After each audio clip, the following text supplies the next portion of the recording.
So, a few weeks ago, rumors suggested that the One UI 7 beta would roll out between November 18th and 24. However, that timeline failed to materialize.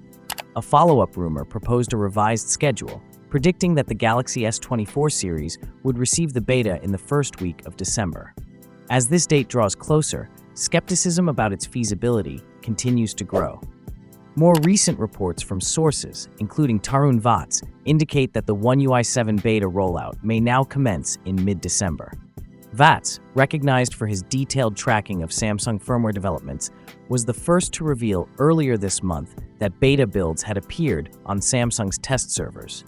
This mid-December rollout is expected to begin in Phase 1 countries, namely the United States, Germany, and South Korea. For Phase 2 countries, including the United Kingdom, Poland, India, and China, no official timeline has been announced.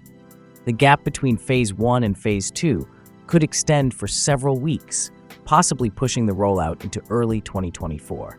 If the mid-December schedule holds for Phase 1, it's reasonable to assume that Phase 2 won't begin until after the new year. While Galaxy S24 users may not have to wait long, those with Galaxy S23 models and older devices should prepare for longer delays. Users intending to bypass the beta phase and install the stable release will face even more significant delays. A stable One UI 7 rollout is entirely off the table for 2024. Based on leaked schedules, the beta testing period is expected to last roughly 2 months, suggesting a stable One UI 7 release could arrive in February 2025.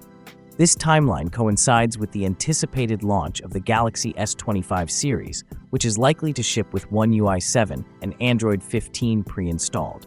However, this schedule is not set in stone, as the length of the beta phase will depend on how quickly Samsung can resolve any bugs or technical issues. For now, expectations regarding the rollout of One UI 7 should remain tempered. While mid-December could mark the start of beta testing in select regions, others might not see it until 2025. For those holding out for the stable release, February appears to be the earliest possible date, aligning with the debut of the Galaxy S25. So what are your thoughts on the upcoming One UI 7? Share your opinions in the comments below, and as always, I'll see you in the next video.